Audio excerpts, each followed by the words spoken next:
Welcome in, everybody, to the channel. Today we are going to be handling 2021 Call of Duty League tier rankings for the teams heading into the regular season. This past weekend was the Kickoff Classic event, where we got a lot of great matchups, a lot of fun stuff that the fans voted on wanting to see. And I think that gives us a good foundation kind of to bounce our tiers off of. So, without any further ado, let's get on into it. Starting with the D tier, there's only one team in my D tier, and that's going to be the Seattle Surge. Now, there's a couple of reasons I'm not too high on Seattle, and I think that you saw good reasons why, or good examples of these reasons over the weekend. Um, the hot and cold play from Pristini, especially to me, stuck out with this team this weekend. Looney is just kind of average, and that's sort of putting it nicely. Gunless was really solid overall, which you would come to expect. And that being said, though, like his attitude is something that you've always kind of got to worry about until proven otherwise. Whether that's fair or not, I think that you have to kind of take Gunless with a grain of salt at this point, especially when he's teaming with a guy like Octane, who, without a doubt, one of the most talented Call of Duty pros in the world right now. Not just AR, just like flat out talent wise, Octane is one of the best players in the game. But at a certain point, you have to start asking where these results are going to come from Octane. Like, shouldn't he be demanding a little bit more out of his teammates? Maybe he's not trying hard enough for whatever reason. I know it's kind of unfair to assume that from the outside, but when you're someone as talented as Octane is, and the results just keep become like just the results are just what they are at this point for Seattle over the last 2 years. It becomes fair, in my opinion, to question maybe what the direction of this franchise is moving forward. I know Looney plays an important role as in terms of like glue holding this team together, but if you're gonna get what we saw from him this weekend for the course of the season, I just don't think there's any reason to not look for an upgrade. Maybe John, if he's available to play in the COD League this year, but as it sits right now, I think it's pretty clear that Seattle's the worst team in the league, and it is firmly in D tier in my eyes.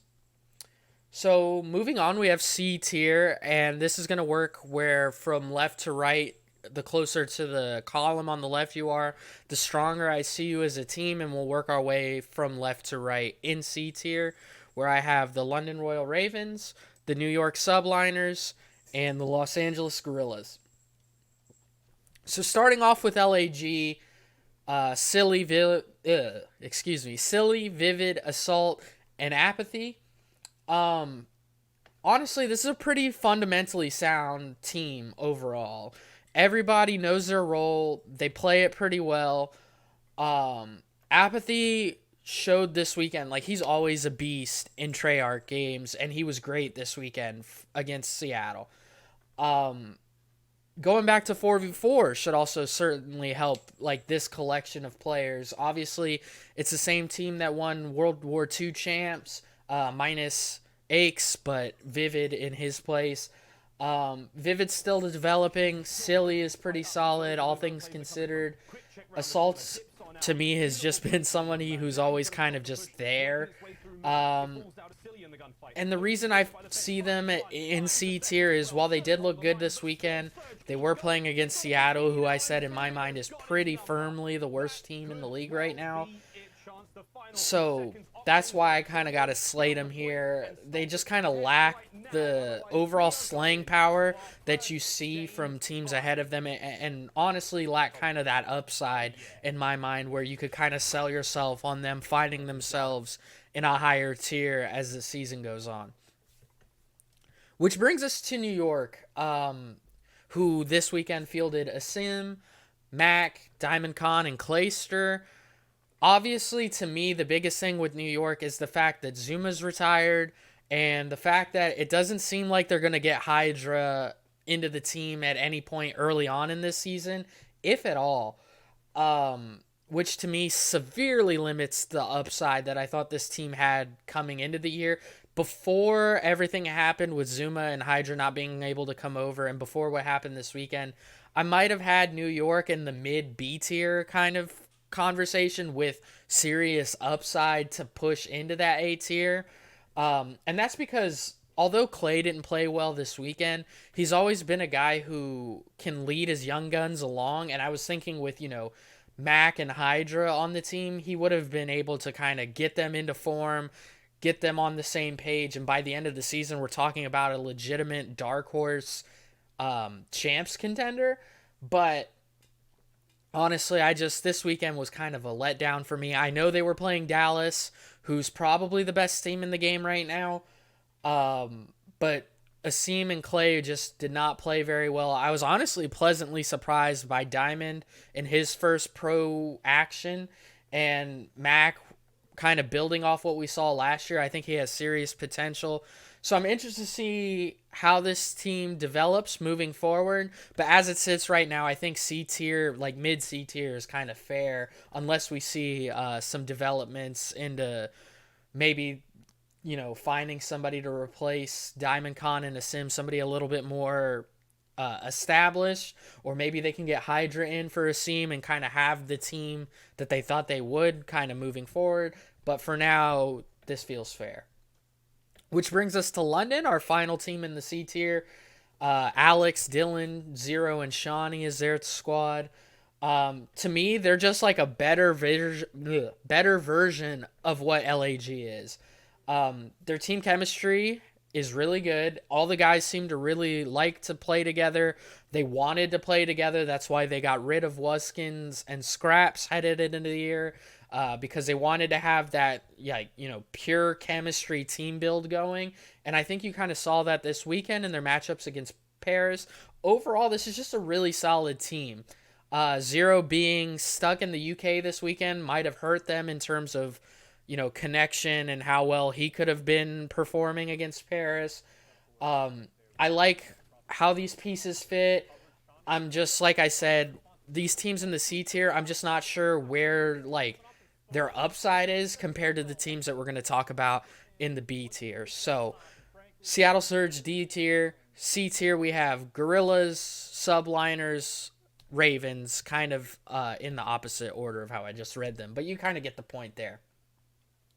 And now we're on to B tier, where I have Toronto, Paris, Thieves, and then Rocker. Rocker ahead of Thieves. So let's get into Toronto. Cammy, Kleenex, Bance, and Methods. So Bance, I don't know if you watched their series against Minnesota, you probably noticed this as well.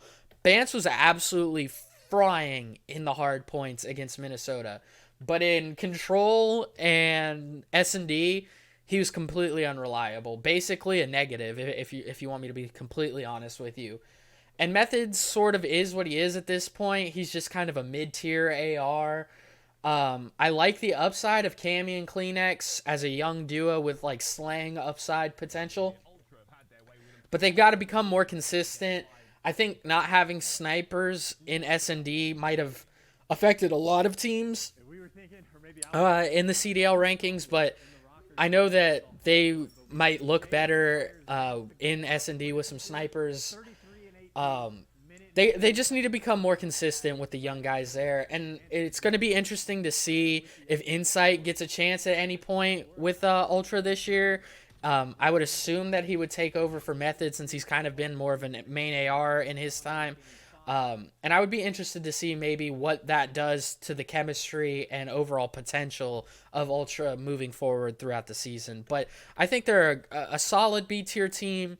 Kind of in my mind, one of the more average teams with kind of some promising insight moving forward. Which brings us to Paris, who, despite getting memed to death in the offseason, has put together what I consider to be a pretty interesting roster.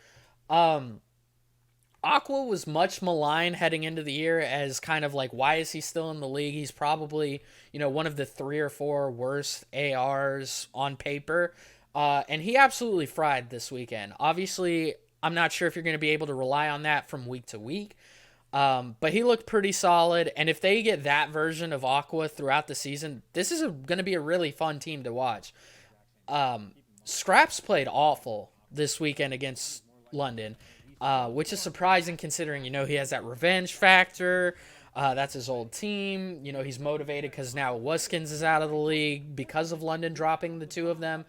You figured maybe he'd have more in store. And despite him playing pretty awful to his standards, Paris looked really good. I mean, Fire is going to be a legit force to be reckoned with. And Classic, to me, is one of those sort of, Classic is one of those classic guys where he kind of just plays the role that he's asked. He puts his hands in the dirty work. And so I kind of like what I saw from Paris, all things considered, this weekend. Them all being in the States, and I believe they're all in Texas, is huge. And like I said, I'm really excited to see Fire develop. I wish this team would have gotten Afro. It's interesting that London picked Afro up. I wonder if maybe they make a move to kind of implement him into the starting lineup at any time this year. But I kind of like what I saw from Paris this weekend, especially after the, tumultuous off season that they had as an organization last year, or heading into this season. Which brings us to Thieves, who, and I know I'm going to get a lot of hate for this, but the team of Temp, TJ, Kenny, and Slasher, to me, is the most overrated team kind of heading into this season. The fact that Optic threw LA into Group A over Florida, to me, was kind of a mistake on their part. I get the branding of 100 Thieves being strong and them having a huge fan base, obviously with Nade Shot and all of them over there. But this team to me just does not make sense on paper or in practice. Temp and TJ especially, super, super inconsistent. Temp is a guy who kind of plays with his emotions on his shoulder, which can be good or bad depending on how things are going.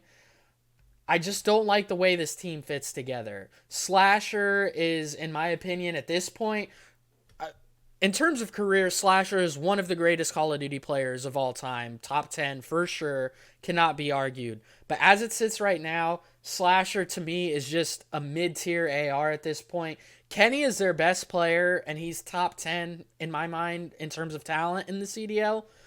But I just don't understand why this team won't give Draza a chance. For whatever reason, the vets seem more interested in trying out Temp and TJ. When Draza was very solid for them when he came in replacing Dashy last year in Modern Warfare. At least they have him on the bench, the sub bench, if they want to bring him in at any point this year, which I think if they want to reach the level, like top 4, top 3 level, people kind of see them as, whereas I see them more as like a top 6, top 7 team. They need to bring Draza in at some point. I really don't like how this team fits. I don't like the gas that they've been getting. And, it is unfair a little bit to judge them kind of like how we were talking about New York. It's kind of unfair to judge them based off of going against Chicago this weekend. But I think B tier is fair for them this year. And I think that having Rocker above them is fair. And I'm going to explain that right now. Where I think Priesta and Attach being the subs for Minnesota is what kind of separates them over Thieves, where I know Maniac and Accuracy are kind of iffy as your flex AR.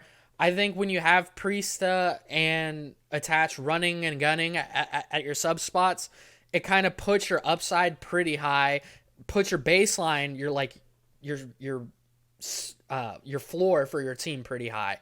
So I really like how they set up on paper. I look at Rocker's roster and it makes more sense to me than when I look at Thieves' roster, if that makes sense to you watching. So that's kind of why I like Rocker where they are, as a B tier team, as like the best B tier team, because Attach and Accuracy have obviously played together before. Priesta is one of the most versatile players in the league, and while Major Maniac kind of got memed a lot last year on FaZe as being like the worst player on FaZe last year, he's not bad. Like being the worst player on FaZe's team last year, he would have been a top tier player on a lot of different teams in the league. So that's why I have him, Minnesota in the B tier, the top end of the B tier, which brings us to A tier, where I have Florida and Atlanta. Now let me explain why I have Florida below Atlanta, despite them just winning this weekend. This to me is the most slept on team this is the most slept on team in the league to me personally. Florida. I know they just they just beat FaZe this weekend, but I feel like FaZe will figure it out moving forward, and we'll get into that. But when you look at Florida, they're one of the few teams in the league, in my opinion, that has the slaying power to keep up with FaZe, Dallas, and Chicago. Skies, Awakening, and Neptune. Neptune looked incredible this weekend, considering it was his first real pro action. Like, I know it was still kind of a scrim this weekend, but it still had the CDL branding, still had casters calling the game. He looked excellent for his first weekend of professional Call of Duty. I really like them subbing him out with Havoc just to kind of see where his upside can push this team, and I think you saw a good kind of example of that this weekend against Atlanta. Slack, to me, is kind of like I described Classic this way, where he's kind of just a guy who will do the dirty work and get what needs to be done. He's kind of like an elevated version of that. And I know people in the CDL chat hate on him, and whenever they're given the opportunity, but when you listen to how pros talk about Slack, they say he's always in the right place. He's always kind of leading his team, and he's, to me, what they needed on this Florida roster after the passing of Pharaoh. I like Awakening and Skies, like just how they work as a duo, as a flex and AR. I just really like a lot about this team overall. To me, one of the coolest logos in the CDL, for whatever that's worth. It doesn't really affect their tier rankings, but this is a team that, if I was a fan of them personally, I'd be very excited heading into this season, because I think they have all the pieces that you need to win champs if they get hot at the right time towards the end of the year. And right now, as it sits, to me, they're one of the top 4 teams, if not one of the top 3 teams in the league right now. Which brings us to FaZe, who, I mean, just look at the rosters. Simp, Abizi, Celium, Arcides. Those are 4 of the 12 best Call of Duty players in the world right now, all on the same roster, all playing roles that make sense for who they are as players. The talent is just absolutely undeniable. They brought in Arcides, obviously, this offseason to help with some of that in-game leadership, where they kind of fell short in clutch moments last year. And you kind of still saw some of those problems against Florida this weekend. But I believe that in the grand scheme of things, when all's said and done, that they will figure this out to a certain degree. I don't know if they'll figure it out enough to beat the likes of the teams that we have in S tier, but they have the talent and the kind of roadmap to find that success and eventually overcome that hump at champs this year, and maybe overcome Dallas or overcome Chicago, who we'll talk about in S tier. But this is an S tier team in terms of talent. I don't think there's any denying about that. But they've got some things to figure out. And as it sits right now, Dallas and Optic, to me, sit as the 2 best teams in the league, which now we'll talk about here in S tier.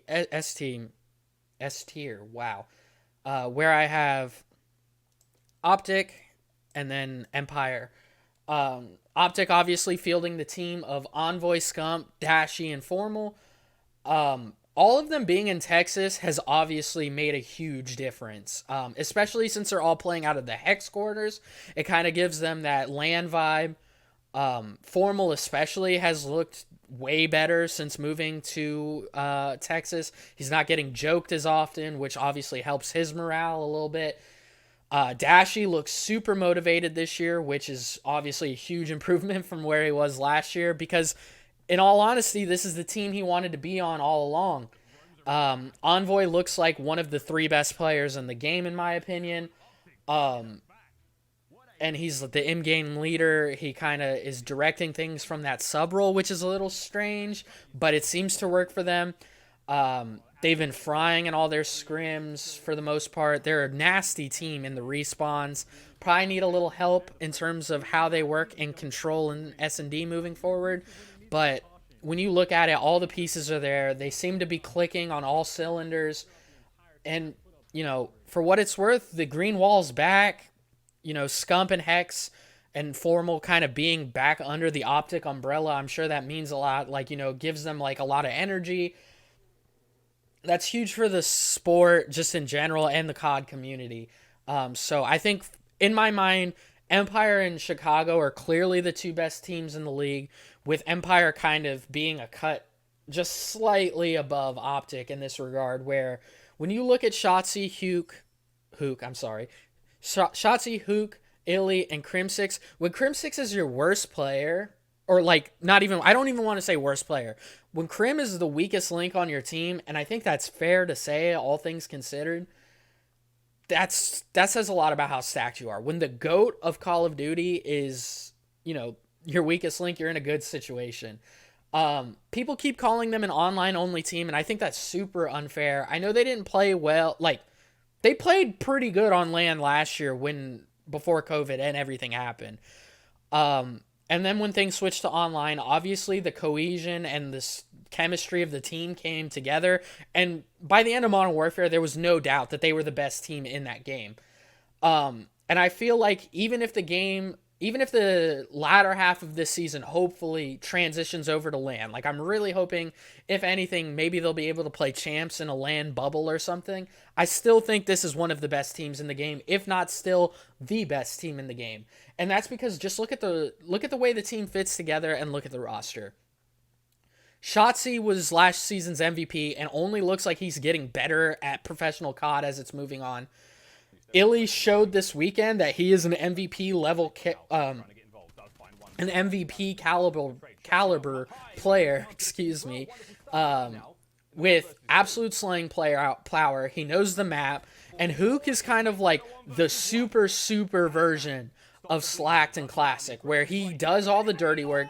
He's flexible. He can do whatever you ask him to do on the map, and then on top of that, he's just nasty at the game. He's a slayer at his heart of hearts, but he's not above going and doing the dirty work. So I really like how this team is laid out. The chemistry is obvious. These dudes are always playing together. They're always looking for new strategies and, ways to break the game with movement and ways to go on the map that don't make sense, that other teams might not be familiar with. And there's a reason that they're defending champs. This is a team that's just complete. All the roles make sense. Everybody's willing to do what it takes to win. And that's why I have them as the best team in the league, with Chicago also with them in S tier, maybe a couple hairs below. Then in A tier, we have Atlanta and Florida. B tier, we go Rocker, Thieves, Legion, Ultra.